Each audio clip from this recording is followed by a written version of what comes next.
Permission deputy mayor को दिए थे क्या पुलिस डिपार्टमेंट आपने? जब उसको परमिशन के लिए किसी से पूछने की जरूरत नहीं है तो अल्हम्दुलिल्लाह हमको भी परमिशन के लिए किसी से पूछने की जरूरत नहीं है।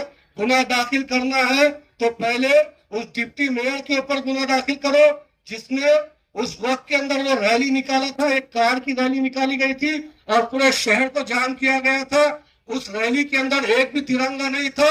इंशाअल्लाह मजीद की इस रैली के अंदर जो इम्तियाज जलील साहब की क़यादत में निकलेगी, हर बाइक के ऊपर तिरंगा होगा और घर से हम हमारा तिरंगा लेकर ये रैली निकालेंगे। यहाँ से आपको जो गुनाह दाखिल करना है समीर सादिक बिल्डर के ऊपर दाखिल करिएगा, किसी और कार्यकर्ता के ऊपर दाखिल मत करिएगा। पूरी जिम्मेदारी मैं ले रहा हूँ। इम्तियाज भाई, आपके सामने ये बात हमने रख दी, आप भी इसके ऊपर थोड़ा बात को गौर करिएगा।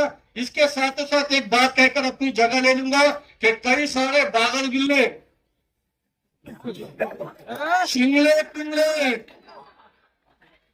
खुलकर बोले, शिमले पिंगले चित्ता जोर है, एड़ी से लेकर चोटी तक लगा दो, घंटा कुछ उखाड़ नहीं सकेंगे इंशाअल्लाह।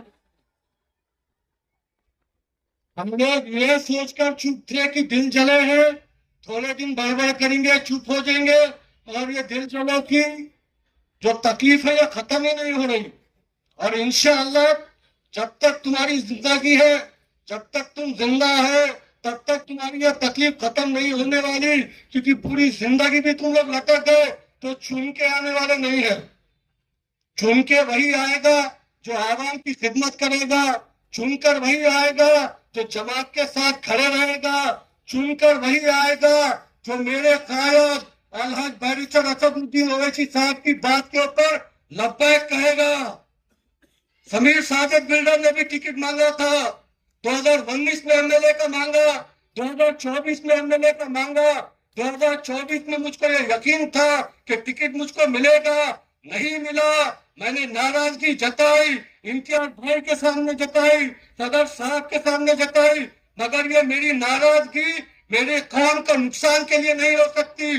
जब ये एहसास हुआ कि नहीं ये नाराजगी से कौम का नुकसान होगा तो इम्तियाज भाई से पूछो कि इम्तियाज भाई ने जब मुझे कॉल किया तो इम्तियाज भाई को मैंने ये कहा कि इम्तियाज भाई जमात के साथ था हूँ और इंशाल्लाह मरते दम तक रहूंगा। टिकट के लिए नहीं थे, कभी टिकट के लिए नहीं थे तो कौम के लिए थे तो कौम के मुस्तकबिल के लिए थे और है तो कौम के इत्तेहाद के लिए है, शहर की बका के लिए है, आपके विचार के लिए है। ये शिमले पिंगले टिकट नहीं मिला तो इम्तियाज भाई से टिकट नहीं मिला तो जमात ऐसी क्यों? जब इम्तियाज भाई के साथ घूम रहे थे, जब इम्तियाज भाई की वजह से जी रहे थे तो तब तुमको एहसास नहीं हो रहा था क्या?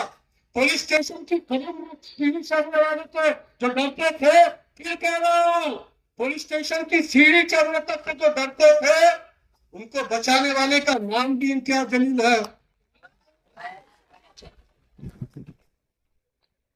दिल जलो, इसी तरीके से जलते रहिए और हम इंशाअल्लाह जलवे बरकरार रखते रहेंगे। पिछले 15-18 दिन से मेरे वालदा हॉस्पिटल में एडमिट है, आईसीयू में थे, तो कुछ 12-15 दिन मैं भी हॉस्पिटल में लगा हुआ था, मगर अल्हम्दुलिल्लाह आप तमाम की दुआओं से मेरे वालदा आईसीयू से निकल गए, अब रूम में शिफ्ट किए हैं, दिन ब दिन तबीयत और अच्छी होती जा रही है। आप तमाम से एक बार और गुजारिश करूंगा कि मेरे वालदा को अपनी दुआओं में याद रखिएगा। उन्हीं की ये सीख है, उन्हीं की ये परवरिश है कि आज समीर सादिक बिल्डर आपके सामने खड़ा है। हर माँ हर वालिद ये दोनों भी जो है ये हमारी दौलत है, जिनके पास है उनसे गुजारिश करूंगा कि अपने वालिदैन की खिदमत करिएगा, उनकी दुआएं लीजिएगा। हमारे पास वालदा है, वालिद नहीं है, जिनके पास नहीं है उनको कदर है। मैं अगर आपसे या मुझसे अगर आपको कुछ सीखना है तो बस यही सीखिएगा कि अपने वालिदैन की दुआएं लीजिएगा, उनकी दुआओं से ही यहाँ तक पहुंचे और इंशाअल्लाह आने वाले वक्त के अंदर आमदार भी बनेंगे।